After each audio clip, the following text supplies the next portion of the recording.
Во денешното обраќање ќе зборувам повеќе за дискриминација при вработување и остварување на права од работен однос и правна заштита. Ќе се осврнам особено на проблемот кој најчесто го имаат граѓаните на нашата држава, а тоа е дискриминација по повеќе различни основи, но во областа на работните односи.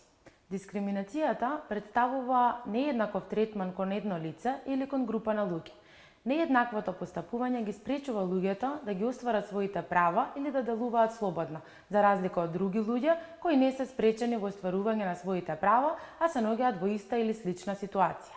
Многу е важно да се нагласи разликата помеѓу основа и област на дискриминација.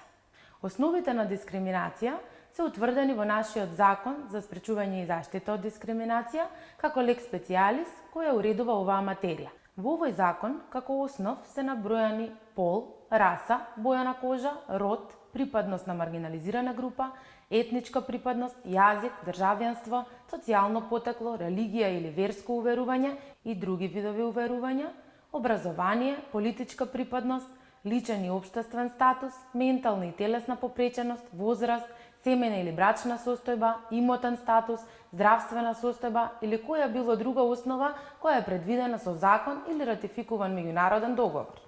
Со други зборови, нашиот законодавец остава можност да се прошири листата на основи на дискриминација. Од друга страна пак, област на дискриминација е поле во кое се јавува противправниот нееднаков третман, па така како област може посебно да се идентификуваат работните односи, образование, добри услуги, домување, здравствена заштита, социјална заштита и така натаму. Разбирањето на областа на дискриминација е важно за разбирање на опсегот на заштита од дискриминацијата на определена основа и тоа во зависност од областа.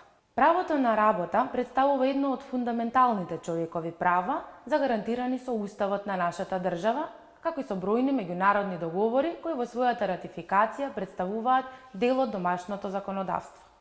Уставот на Република Северна Македонија, како највисок правен акт, го регулира правото на еднакво постапување спрема сите граѓани, како и правото на работните односи. Правата на работниците исто така се регулираат и со колективни договори за секоја одделна област, кои се склучуваат помеѓу работодавачите, синдикатот и владата. Постојат и многу други меѓународни договори и конвенции, кои бидејќи се ратификувани од нашата држава, може да бидат извор на правото при докажување на дискриминација. Например, Универзалната декларација за човековите права на Обединетите нации, Европската конвенција за човекови права со протоколите и така натаму. Како најчести проблеми со кои се соочуваат граѓаните кога станува збор за утврдување на дискриминација од областа на работните односи се полова и родова дискриминација, најчесто поврзани со личниот статус на жената и состојбата на бременост, брачната состојба, возраста, телесна попреченост како услов при вработување, потоа етничката дискриминација, политичка дискриминација, каде како најчест пример се јавува вработување или напредување во државна и јадна администрација со услов членство во политичка партија. Потоа психичко вознемирување на работно место, познато како мобинг, како посебен вид на дискриминација и доста присутна појава кај повеќе работодавачи. Конкретни примери кои би можеле да се наведат се: при интервју за работа на лице од женски пол се поставува прашањето за брачната состојба или планирањето на семејството. Исто така, во ситуации кога работодавецот во моментот кога дознава дека вработеното лице од женски пол е бремена, работодавецот дава отказ или не го продолжува договорот за вработување доколку истиот е на определено време. Понатаму, доколку лице со попреченост не може да пристапи до своето работно место со цел вршење на своите работни задачи, поради тоа што просторот не е прилагоден, односно во зградата каде што е сместен работодавачот, влезот нема пристап за инвалидски колички. Потоа, членство во политичка партија во одделни конкретни примери се смета за предност при напредување или покачување на плата и така натаму. Домашни инструменти, односно механизми кои стојат на располагање во борбата против дискриминацијата, односно органи пред кои можат да се водат постапки за заштита од дискриминација се Комисијата за спречување и заштита од дискриминација, Народниот правобранител, граѓанските судови и Уставниот суд. Иако докажувањето дека имало или немало дискриминација во пракса е тежок и макотрпен процес, сепак граѓаните кои се соочуваат со некој проблем од ваков тип треба да бидат храбри и да искористат барем некои од механизмите за заштита од дискриминација.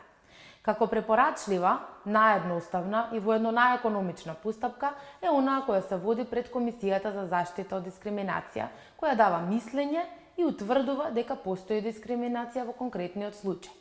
Исто така, представка поднесена пред Народниот правобранител е една од можностите која им стои на располагање на граѓаните.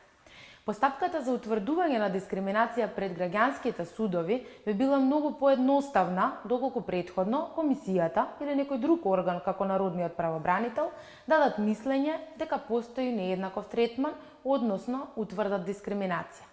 Важно е граѓаните да знаат дека при утврдување на дискриминација, односно нееднакво постапување, секогаш мора да имаме друг, идентичен или сличен пример во кој се постапувало поповолно, како компаратор.